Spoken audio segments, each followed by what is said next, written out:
One of the biggest reasons that most men can't seem to lose fat or build muscle is because they simply don't understand how many calories they need to be eating for their specific goal. Some guys are eating far too little and some guys are eating far too much. So in this video, I'm going to break down exactly what calories are and then how you can estimate how many calories you need to be eating for your specific goal.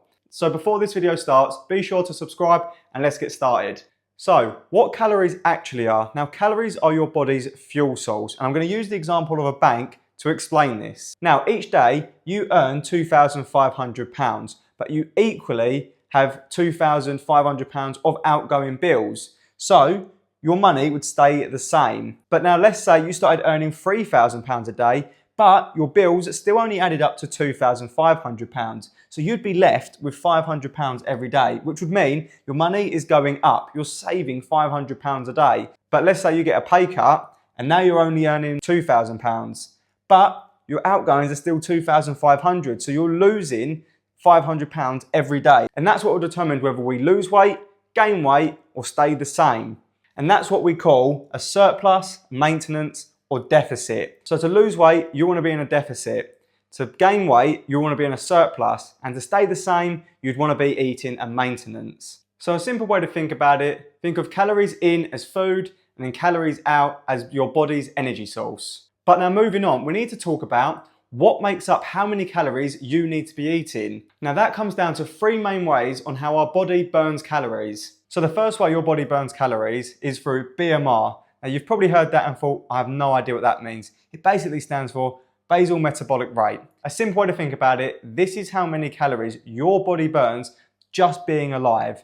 That means breathing, organ function, circulation. So if you just stood still for an entire day and didn't move, this is how many calories your body would burn doing nothing. Now this usually makes up around 60 to 70% of your total calorie needs. But there's still two more ways that make up how many calories we need in a day.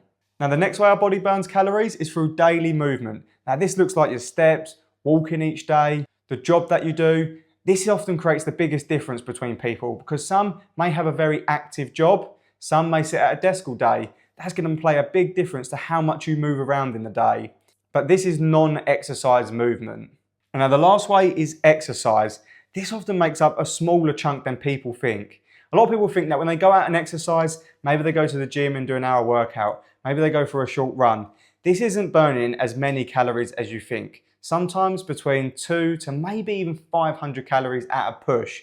But just for some basic exercise, this doesn't mean you're burning a lot of calories. And that's why you can't out-exercise a bad diet because it only makes up such a small portion of how many calories your body needs in a day. Now the last thing we need to do is estimate how many calories you need in a day. So I'm going to show you a simple way to give you a number now. So to start off with, you want to take your body weight in pounds and times it by either 14, 15 or 16. Now that number will be determined by how active you are. So if your activity level is pretty low, then you want to times it by 14. If it's moderate, you want to times it by 15. And if you're quite highly active, you want to times it by 16. And then by doing that, that'll give you a rough estimate of how many calories you need in a day to maintain your weight. So if you want to lose fat, you want to take that number you've got and now subtract 500. This will aim to help you lose around 0.5 kilos per week. But this is only a rough estimate. But if your goal is to build muscle whilst putting on size, then you want to add 500 calories to this number. And that will help you gain around 0.5 kilos a week. But if you want to stay on the conservative side, lose a bit of fat whilst trying to build a bit of muscle, then you want to subtract around 250 calories from that number so that you're still losing weight whilst trying to prioritize building muscle. If you want a more accurately calculated way that takes into account your age, weight, gender, and your activity level, then click the link in the description to head over to my Instagram and DM me saying calorie calculator, and I'll send you over a calculator that will estimate a more precise number for you. But this is just a quick estimate. Now here are some common mistakes that I see guys make. Number one, eating too little. If you eat too little, you'll notice that your energy level drops, your training suffers, and your consistency starts to drop off. This is because it's just not maintainable. The goal isn't to lose weight suddenly, it's to lose it gradually. Second is not tracking properly. Studies actually show that when people try to track their calories, they under-track by hundreds of calories per day, which can cause them to not actually be seeing the true results they should be seeing. And when people say, tracking doesn't work for me, it's probably because they didn't track their calories right.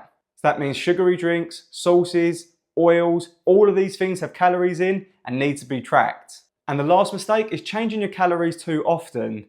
Your body needs time to respond so that you can learn if your number is too low or too high, based on whether you're gaining weight or not gaining it at all or not losing it. You want to stick to this number as accurately as possible for an entire week and assess whether you lost weight, gained weight or stayed the same, and then adjust it based on what your goal is. So now you know how to roughly estimate how many calories you need to be eating per day based on your goal. So if your goal is to lose weight, you want to stick to that calorie number for around 1 to 2 weeks and monitor your energy levels and your weight. And if you're steadily making progress, then perfect, that's the right number for you. But if you stop seeing any progress at any point, that's when you want to adjust, drop your calories by 200 to 300 and then go again and repeat this process. So if you found this video helpful, be sure to like and subscribe and I'll see you in the next one.